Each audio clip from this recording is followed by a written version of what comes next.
Жасым 25-те, әлі тұрмыс құрғаным жоқ. Тіпті отбасылы болуға асығып та жүргенім шамалы. Оның себебі көп. Өзіммен бірге тұратын анамды жалғыз қалдырып кеткім келмейді. Анам менің бағымның жанғанын қалайды. Ал мен анамды тастап өзге адаммен бас қосып, оны жалғыз қалдырып кетудің мәні бар ма деп ойланамын. Өзімді қайдам, анамның жалғыздығы жаныма қатты батады.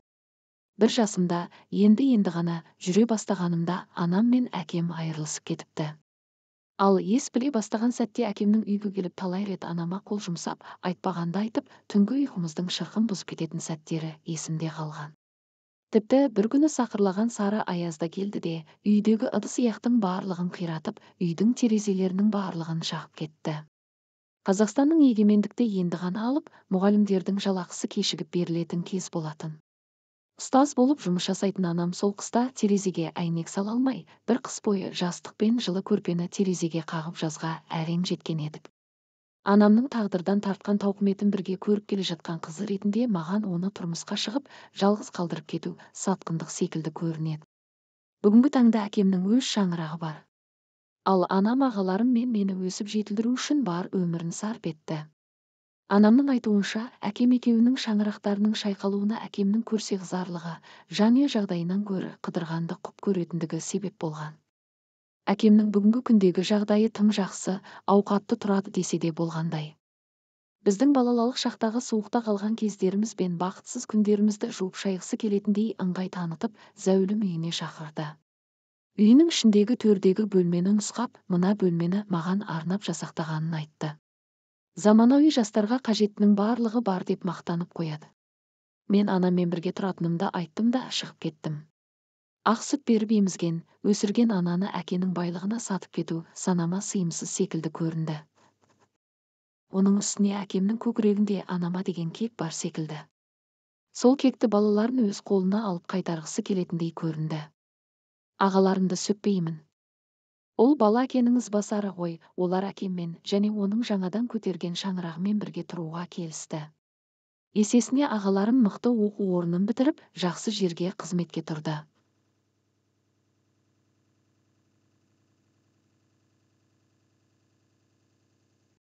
Қыз бала анаға жақын келеді деп отыратын пікірлерді естіп қалғанда, өзімнің әрекетімнің дұрыс екеніне көзім жете түседі. Жас өмірін сарп етіп, бізді ешкімнің көзіне жәудіретпей өсірген анамның қадіріне жеткім келеді. Мүлдем тұрмыс құрмаймын деп бекініп отырғаным жоқ. Тек әкемнің әрекетінен соң ер адамдарға деген өкпем қара қазандай болып қалыптасып қалған. Анам секілді тағдырдың тәлкегіне түскім келмейді. Ақырын жүріп анық басамын деп осы жасқа келдім. Ерте тұрмыс құрған құрбыларымның алды ажырасып үлгерді. Олардың өміріне қарап отырып тағы да есім шығады.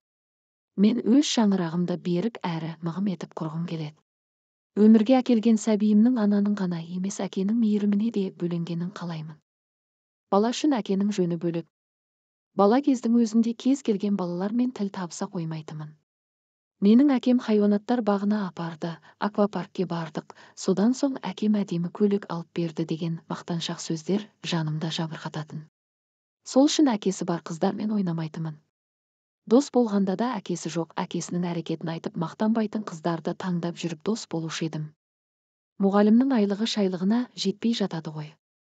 Соның өзінде анам ешкімнен кем қылмай киіндіріп, өзі де еңсесін тік ұстап жүріп, бізді осы күнге жеткізді. Бала кезде түсінгеніміз аз болыпты. Шын мәнінде, жалғыз басты анаға 3 баланы өсіру оңай шаруа емес екен. Оның үстіне анам бізді туысқандарымыздан да аулақ ұстаған жоқ. Әкемнің әкесіне, яғни атамыздың үйіне жазғы демалыста туыстарыңды біліп өсіңдер деп жіберіп тұратын. Бірақ бәрібір өзгенің аял алақаны, жанашырлығы мен қамқорлығы әкенің әлпештеуіне жетпейді. Қыз балалар өзінің нәзік жанының еркелігін түсінетін әкелерді қажет ететінін түсінген жанмен шығар. Әлемде әкесін іздеп зарыққан балалар аз болса екен деп армандаймын. Анаға деген сағыныш жайлы әр заманда айту қалыпқа түсіп қалған ғой. Әкесіздіктен менің бала шағымда басыма қандай ауыр ойлар түсті десеңізші. Сөз салған жігіттерге тұрмыс құрып жатсақ, анаммен бірге тұруға қалай қарайсың деген сұрақты қоямын.